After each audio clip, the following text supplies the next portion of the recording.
러시아 전투기가 폴란드 국경선을 아슬아슬하게 침범한 순간 유럽 대륙 전역은 숨막히는 긴장감에 휩싸였습니다. 이는 단순한 항로 이탈을 넘어선 명백한 행동으로 북대서양조약기구 (NATO의) 집단 방위 체제를 정면으로 시험하는 노골적인 도발로 즉각 해석되었습니다. 폴란드 상공에 울려 퍼진 날카로운 긴급 경고 사이렌 소리, 군 통신망을 타고 전광석화처럼 퍼져나간 실제 전투 상황 메시지는 모두가 숨죽인 채 다음 순간을 기다릴 수밖에 없는 극도의 압박감을 안겨주었습니다. 폴란드군은 지체 없이 전면적인 방공망을 가동하며 이 긴박한 상황을 NATO 지휘부에 긴급 보고했습니다. 동유럽 국경에서 벌어진 이 찰나의 순간은 제2차 세계대전 이후 가장 위험한 경계선 타기 게임을 연상케 했습니다. 러시아 전투기의 그림자가 국경을 침범하자마자 폴란드 전투기들은 활주로를 박차고 전속력으로 솟아올랐고 지상에서는 K2 흑표 전차들이 굉음을 내며 전방으로 이동하기 시작했습니다. 이 장면은 단순히 군사적 대응에 그치지 않았습니다.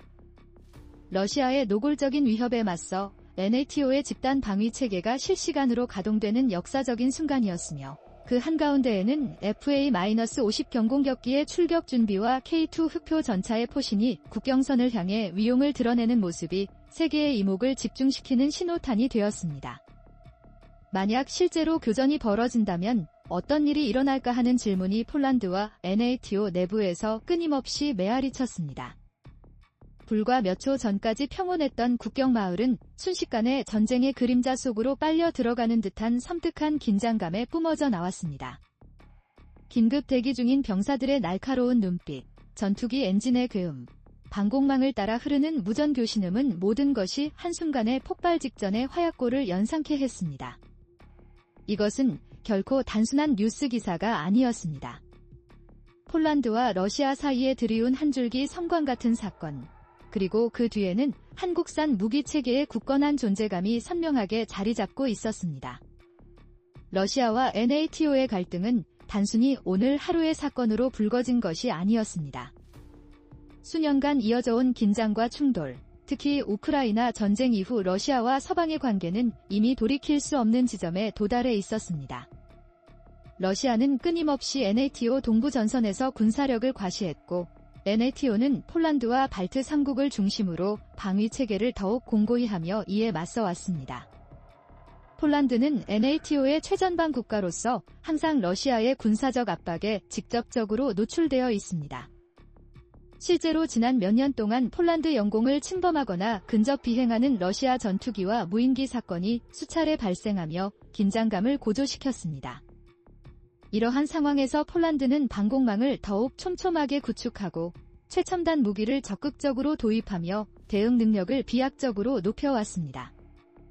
특히 주목할 점은 이러한 폴란드의 군비 증강 노력에 한국산 무기가 핵심적인 역할을 하고 있다는 사실입니다. 폴란드는 러시아의 거대한 위협에 대비하기 위해 대규모 방위 현대화 계획을 과감하게 시행했으며 그 결과 K2 흑표 전차와 FA-50 경공격기를 포함한 한국 무기체계가 전선에 속속 배치되고 있습니다.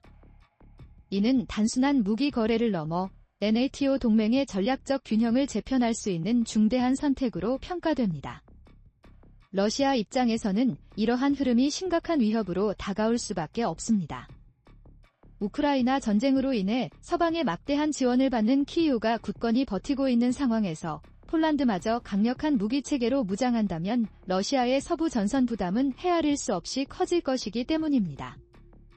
이런 맥락에서 러시아 전투기의 국경 침범은 단순한 우발적 행동이라기보다 NATO와 폴란드의 결속력을 시험하고 압박하려는 치밀하게 의도된 신호로 읽힙니다. 즉, 이번 사건은 단일한 국경 충돌이 아니라 러시아와 NATO 사이의 첨예한 전략적 힘겨루기의 연장선이자 전 세계가 숨죽이며 지켜보는 대리전의 한 단면을 여실히 보여주었습니다. 2025년 가을, 폴란드 국경 지역에서 전운을 감도는 긴급 상황이 발생했습니다. 합동감시센터는 러시아 전투기의 비정상적인 항로를 즉시 포착했고 곧바로 폴란드 공군기지에 경보가 울려 퍼졌습니다. 레이더 화면 속 점 하나가 빠르게 폴란드 영공을 스치며 접근하는 순간 상황은 단순한 경계 비행이 아닌 실질적인 영공 침범으로 규정되었습니다. 폴란드 공군은 지체 없이 FA-50 경공격기 편대를 긴급 출격시켰습니다. 이 경공격기들은 NATO 통합 지휘망을 통해 목표물을 정밀하게 추적하며 러시아기의 움직임을 강력하게 견제했습니다. 동시에 지상에서는 K2 흑표 전차 부대가 빈틈없는 전투 대형을 갖추며 국경 방어 임무에 투입되었습니다. 이는 실전 교전이 발생하지 않았음에도 불구하고 일촉즉발의 전투 상황을 방불케 하는 살벌한 긴장감을 자아냈습니다. NATO 측은 즉각 상황을 공유하며 독일과 영국, 그리고 미국의 지휘부와 실시간 교신을 이어갔습니다. 러시아기의 짧은 침범이었지만 그 순간 NATO 전체가 전면에 반응할 수밖에 없는 극도로 긴박한 상황이었습니다. 폴란드 방공부대는 방공 미사일을 발사 준비 태세로 전환했고 전투기 조종사들은 교신을 통해 사격 지침을 대기했습니다. 이 모든 일련의 과정이 불과 몇 분 사이에 전광석화처럼 전개되었습니다. 러시아 전투기는 곧바로 국경선을 벗어나 러시아 영공으로 복구했지만 그 여파는 단순한 침범 이상의 깊은 충격을 남겼습니다. 폴란드의 군사적 긴장도는 최고 수준으로 치솟았고 NATO 내부에서는 다음에는 더 큰 충돌이 벌어질 수 있다는 경고음이 강력하게 울려 퍼졌습니다. 특히 이번 사건은 FA-50과 K2 같은 한국 무기체계가 실제 국경 방어 시나리오에서 즉시 그리고 효과적으로 동원될 수 있음을 전 세계에 보여주는 결정적인 장면이었습니다. 비록 실탄 교전까지는 이어지지 않았지만 이 짧은 순간은 한반도에서 출발한 무기가 유럽 안보의 최전선에서 핵심적인 역할을 수행할 수 있음을 웅변적으로 입증하는 순간이기도 했습니다. 폴란드가 한국산 무기를 대거 도입한 배경에는 명확하고 치밀한 전략적 계산이 숨어 있습니다. 우선 K2 흑표 전차는 유럽 전장에서 요구되는 최상의 기동성과 압도적인 화력을 동시에 갖춘 최신의 전차로 평가됩니다. 강력한 120mm 활강포, 신속한 자동 장전 시스템, 그리고 첨단 사격 통제 장치를 통해 서방의 다른 주력 전차들과 어깨를 나란히 할 수 있는 막강한 전력을 제공합니다. 폴란드는 이미 독일제 레오파르트 전차를 운용하고 있었지만 러시아의 고조되는 위협에 대응하기 위해서는 더 신속한 배치와 대규모 전력 확충이 절실했고 이 공백을 K2 흑표 전차가 완벽하게 메우게 된 것입니다. FA-50 경공격기는 한국형 T-50 고등 훈련기를 기반으로 한 다목적 전투기로 상대적으로 저렴하면서도 신속한 대응 능력을 갖춘 것이 최대 강점입니다. 폴란드는 러시아의 무인기 위협과 국경 근접 비행에 효과적으로 대응할 수 있는 기체가 절실했는데 FA-50은 단거리 요격과 근접 항공 지원 임무에서 충분히 효과적인 대안이 될 수 있었습니다. NATO의 방공 체계는 다층적 구조를 가지고 있습니다. 폴란드에는 패트리엇 미사일 포대가 배치되어 있으며 독일과 미국의 공중조기 경보기인 AWACS가 상시 순환 감시를 수행합니다. 이러한 가운데 FA-50과 K2가 추가되면 전략적 빈틈을 신속하게 메워주는 탁월한 보완제 역할을 수행할 수 있습니다. 여기서 중요한 점은 이번 사건에서 FA-50과 K2가 실제 사격이나 전투에 돌입한 것은 아니라는 사실입니다. 그러나 가상의 시나리오로 상정해보면 만약 러시아 전투기가 국경을 넘어 공격적 기동을 감행했다면 FA-50 편대는 지체 없이 전술 요격 및 공중 차단 임무를 수행했을 것이고 K2 전차는 지상 방어선에서 압도적인 기동 타격을 실시했을 가능성이 큽니다. 이는 NATO 전체 전략과의 긴밀한 결합을 통해 러시아 측에 강력한 억제 메시지를 전달하는 효과를 가져올 수 있습니다. 즉, 이번 사건은 폴란드가 보유한 한국산 무기체계가 단순히 수입 장비에 그치는 것이 아니라 실제 안보 전략의 한 축으로서 어떻게 작동할 수 있는지를 상징적으로 보여준 중요한 사례였습니다. 러시아 전투기의 국경 침범 사건은 즉각적으로 국제사회의 강력한 반향을 불러왔습니다. 폴란드 정부는 NATO 긴급회의 소집을 강력하게 요구했고 브뤼셀에 위치한 NATO 본부에서는 각국 대사들이 심야까지 대책을 논의하며 분주한 모습을 보였습니다. 폴란드 국방부 장관은 기자회견을 통해 우리는 단 한 치의 영토도 양보하지 않을 것이라며 단호하고 강경한 입장을 천명했습니다. 미국은 즉시 폴란드에 대한 확고한 지지 성명을 발표하며 추가 전투기와 병력 지원 가능성을 언급. 러시아에 대한 경고 수위를 높였습니다. 독일과 영국 역시 공군 전력을 순환 배치하여 폴란드 방공 임무를 강화하겠다고 밝히며 NATO의 결속력을 과시했습니다. 이러한 NATO의 단호한 대응은 러시아에 대해 집단 방위에 흔들림 없는 메시지를 보내는 동시에 동맹 내부의 강력한 결속을 재확인하는 중요한 계기가 되었습니다. 한국 역시 국제사회의 뜨거운 주목을 받았습니다. 폴란드가 보유한 K2 전차와 FA-50 경공격기가 국제 언론의 헤드라인에 오르자 한국산 무기의 신뢰성과 수출 효과는 더욱 극대화되었습니다. 한국 정부 관계자는 우리 방산산업이 동맹국의 안보에 실질적으로 기여하고 있다는 점에서 깊은 자부심을 느낀다고 강조했습니다. 이는 단순한 무기 거래를 넘어 한국이 글로벌 안보 질서에서 일정한 발언권을 확보하는 중요한 계기가 되고 있었습니다. 러시아는 예상대로 격앙된 반응을 보였습니다. 모스크바 외무부 대변인은 폴란드와 NATO가 과도하게 상황을 확대 해석하고 있다며 서방의 군비 확충을 비난했습니다. 그러나 전문가들은 러시아가 의도적으로 이러한 긴장을 조성하여 NATO 내부의 부담을 키우려 한다고 분석했습니다. 결과적으로 이번 사건은 단순한 영공 침범 이상의 거대한 파장을 불러왔습니다. NATO 결속 강화, 한국 무기의 전략적 가치 부각, 그리고 러시아의 압박 전술이 동시에 맞물리며 동유럽 안보 지역은 이전과는 완전히 다른 국면으로 접어들었습니다. 폴란드 국경에서 벌어진 이번 사건은 단순한 군사적 해프닝이 아니었습니다. 러시아의 노골적인 도발, NATO의 흔들림 없는 결속, 그리고 한국산 무기의 압도적인 존재감이 하나의 장면에 응축되며 세계 안보 지형의 근본적인 변화를 여실히 보여준 상징적인 순간이었습니다. FA-50과 K2는 단순한 전력 보강을 넘어 동맹국의 실질적인 억지력을 강화하는 핵심적인 역할을 수행하고 있습니다. 폴란드가 이 무기들을 선택한 이유는 단순히 신형 장비를 보유하기 위함이 아니라 러시아의 즉각적인 위협에 즉각적으로 대응할 수 있는 실질적인 수단을 확보하기 위함이었습니다. 이는 NATO 전체 안보 체계 속에서 한국 무기가 차지하는 전략적 의미를 더욱 크게 만들고 있습니다. 국제사회는 이번 사건을 통해 다시금 명확히 확인했습니다. 안보 위협은 국경을 넘어 빠르게 확산되며 어느 한 나라만의 문제가 결코 아니라는 사실을 말입니다. 러시아가 국경을 넘나드는 순간 유럽 전체가 흔들리고 NATO가 발빠르게 움직이며 그 속에서 한국산 무기 체계까지 당당히 이름을 올리게 된 것입니다. 앞으로의 동향은 여전히 불확실합니다. 러시아가 긴장을 계속 고조시키며 도발을 이어갈지 아니면 NATO의 굳건한 결속 앞에 한 발 물러설지는 예측하기 어렵습니다. 그러나 분명한 점은 이번 사건을 계기로 유럽 안보 지형에서 한국의 역할이 더 이상 주변적이지 않게 되었다는 사실입니다. 한국산 무기는 단순한 수출품이 아니라 글로벌 안보 판도 속에서 핵심적인 전략적 파트너로 확고히 자리매김하고 있습니다.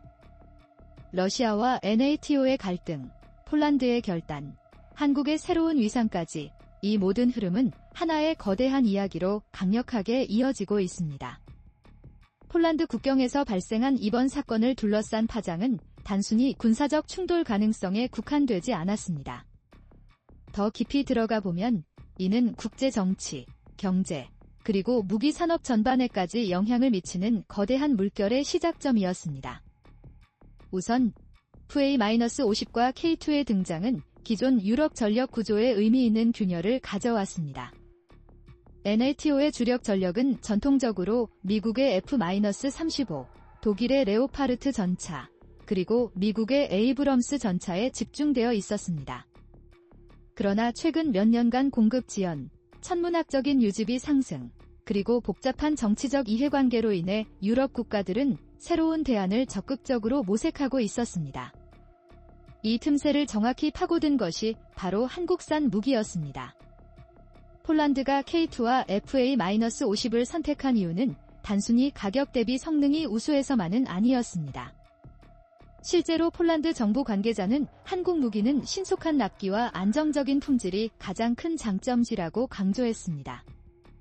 러시아의 위협이 현실화되는 상황에서 당장 내일이라도 전선에 투입할 수 있는 즉각적인 전력이 필요했기 때문에 한국의 신속한 납품 전략은 폴란드에게 절대적인 매력으로 다가왔습니다. FA-50은 F-35와 비교했을 때 스텔스 성능이나 첨단 전자전 능력에서는 차이가 있지만 운용 비용이 크게 낮아 장시간의 순찰과 빈번한 출격에 훨씬 더 적합합니다. 이는 국경에서 발생하는 비상시 경계라는 특수 임무에 더 완벽하게 맞아떨어집니다. K2 역시 마찬가지입니다. 에이브럼스 전차가 강력한 화력을 자랑하지만 무게와 연비 문제로 유럽의 다양한 지형에서 기동성이 떨어지는 반면 K2는 더 가볍고 첨단 센서를 탑재하여 산악과 평야를 모두 아우를 수 있는 탁월한 유연성을 보여줍니다. 이러한 요소들이 결합하여 이번 사건 이후 국제 언론은 K-디펜스가 새로운 강자로 우뚝 섰다고 분석했습니다. 단순히 방산 수출국이 아니라 실제 위기 상황에서 그 이름이 언급되고 NATO의 작전 구상 속에서 핵심적인 역할을 부여받는 단계까지 비약적으로 성장한 것입니다. 폴란드 내부에서도 여론은 분명했습니다. 언론은 이제 우리는 러시아의 위협 앞에 더 이상 수동적이지 않다. 우리에게는 FA-50과 K2가 있다는 논조로 보도했고 시민들은 국경 긴장 속에서도 강력한 무기를 갖췄다는 점에서 일정 부분 안도감을 표현했습니다. 반면 일부 반대 세력은 한국 무기 체계가 과연 서방의 주력 전력과 완벽히 통합될 수 있느냐는 의문을 제기했지만 사건 직후의 긴박한 상황에서는 그러한 비판도 힘을 잃을 수밖에 없었습니다. 러시아의 반응은 더욱 격렬했습니다. 모스크바 국영 언론은 폴란드가 아시아 국가에 무기를 들여오며 군비 경쟁을 가속화하고 있다고 보도하며 한국을 겨냥한 비난 수위를 노골적으로 높였습니다. 그러나 이는 역설적으로 한국 무기의 국제적 위상을 증명하는 결정적인 장면이기도 했습니다.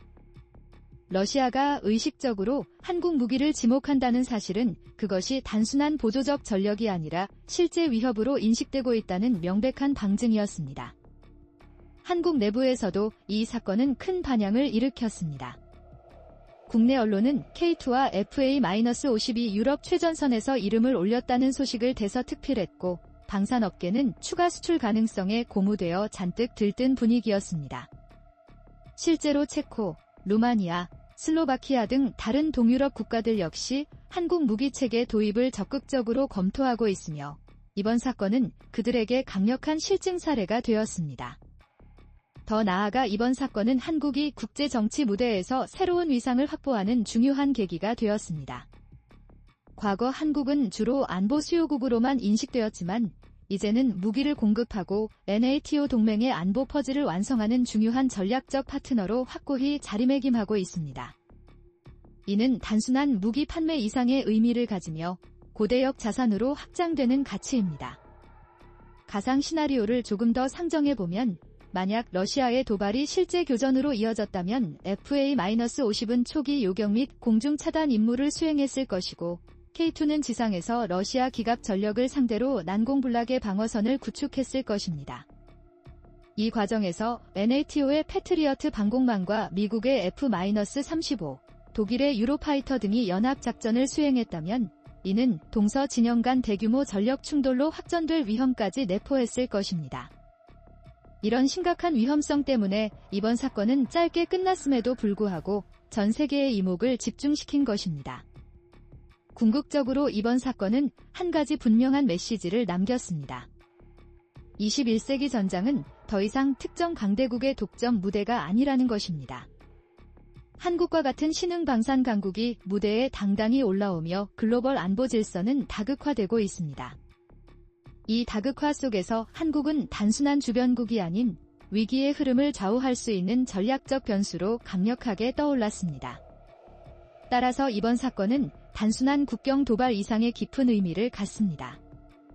러시아의 도발은 NATO의 결속을 더욱 강화했고 그 과정에서 한국 무기의 전략적 가치가 압도적으로 부각되었으며 국제사회는 K-디펜스라는 새로운 이름을 뚜렷하게 기억하게 되었습니다. 앞으로 이 흐름은 더욱 커질 것이며 한국은 단순한 수출국을 넘어 세계 안보의 핵심 파트너로 확고히 자리 잡게 될 것입니다. 이 영상이 전달하는 메시지는 분명합니다. 안보의 무게는 결코 가볍지 않으며 오늘의 작은 사건이 내일의 세계 질서를 송두리째 흔들 수 있습니다. 폴란드 국경에서 시작된 이 사건은 단순히 유럽의 위기라기보다 한국을 포함한 전 세계가 함께 짊어져야 할 새로운 도전이자 기회라는 사실을 명확하게 보여주었습니다. 폴란드와 러시아의 긴장은 결코 어제 오늘의 일이 아닙니다. 냉전 시대 내내 폴란드는 소련의 영향권에 묶여 있었고 바르샤바 조약기구의 일원으로 강제 편입된 아픈 경험을 갖고 있습니다. 그러나 소련 붕괴 이후 폴란드는 서방으로 강력하게 노선을 변경했고 1999년 NATO에 정식 가입하면서 러시아와는 구조적으로 대립하는 길을 선택했습니다. 러시아 입장에서 폴란드의 서방화는 심각한 전략적 손실이었고 이후 폴란드는 러시아의 끊임없는 위협을 감수해야 했습니다. 이런 역사적 맥락 때문에 폴란드 국민은 안보 문제에 극도로 민감합니다. 최근 국경 침범 사건이 보도되자 수도 바르샤바뿐 아니라 국경 마을 시민들도 깊은 불안에 떨었습니다. 한 주민은 언론 인터뷰에서 사이렌 소리가 울리면 제일 먼저 떠오르는 것은 혹시 전쟁이 다시 오는가는 두려움이라고 말했습니다. 그러나 동시에 많은 이들이 정부의 강력한 대응과 한국산 무기 도입에 대해 긍정적인 평가를 내렸습니다. 이제 우리에게도 믿을 만한 전력이 생겼다는 안도감이 사회 전반에 퍼지고 있었습니다.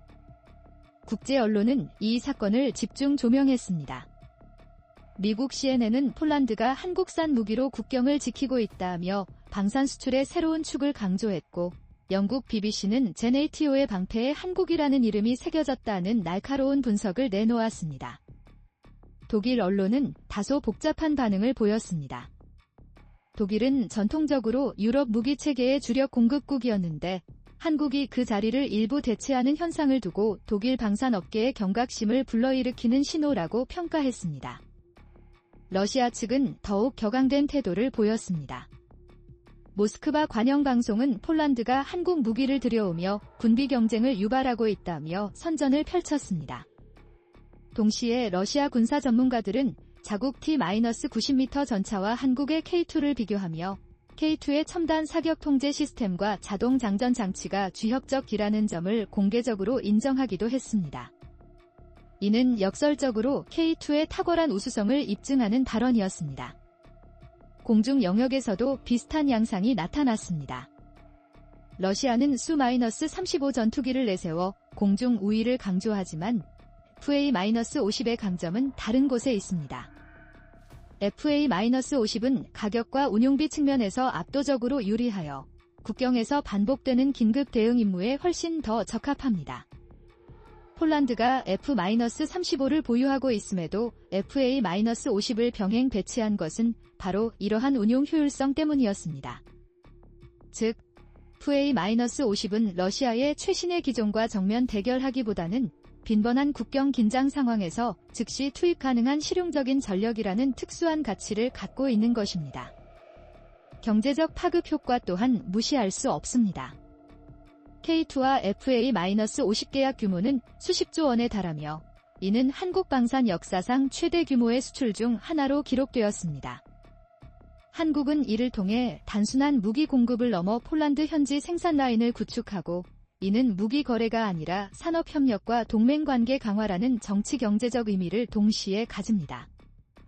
한국 방산업체 관계자는 이번 계약은 유럽의 K-디펜스 브랜드를 강력하게 각인시키는 역사적인 사건이라고 평가했습니다. 장기적으로 이번 사건은 국제 안보 지형을 재편할 수 있습니다.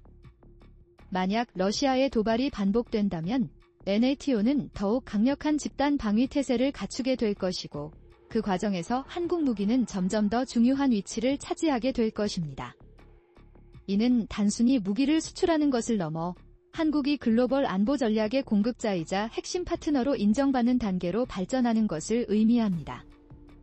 또한 이번 사건은 한국 외교의 새로운 도구를 제공했습니다. 과거 한국은 주로 경제력과 기술력을 통해 국제사회에서 영향력을 행사했지만 이제는 방위산업이 강력한 외교 카드로 활용되는 시대가 열린 것입니다.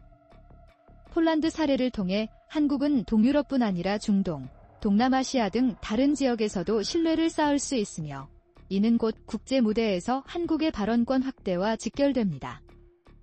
결국 폴란드 국경에서의 짧은 긴장 상황은 하나의 사건으로 끝나지 않을 것입니다. 러시아와 NATO의 갈등은 지속될 것이고 그 한가운데서 한국 무기는 계속해서 언급될 것입니다.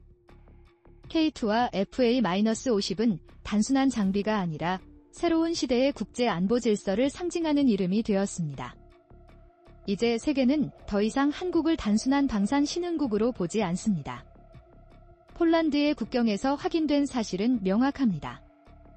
한국은 이미 글로벌 안보 무대의 중심에 올라섰고 그 존재감은 앞으로 더욱 커질 것입니다. 시청자 여러분, 이번 사건을 통해 드러난 한국의 위상과 방산 산업의 성장은 단순한 경제 뉴스가 아닙니다. 이는 국제 질서 속에서 한국이 맡게 될 새로운 책임과 기회를 의미합니다. 앞으로 세계 안보는 어떻게 바뀔까요? 그리고 한국은 그 속에서 어떤 역할을 하게 될까요? 여러분의 생각을 댓글로 남겨주시고 영상이 유익하셨다면 구독과 좋아요, 알림 설정 부탁드립니다. 앞으로도 저희 채널은 가장 깊이 있고 생생한 국제 안보 이야기를 전해드리겠습니다.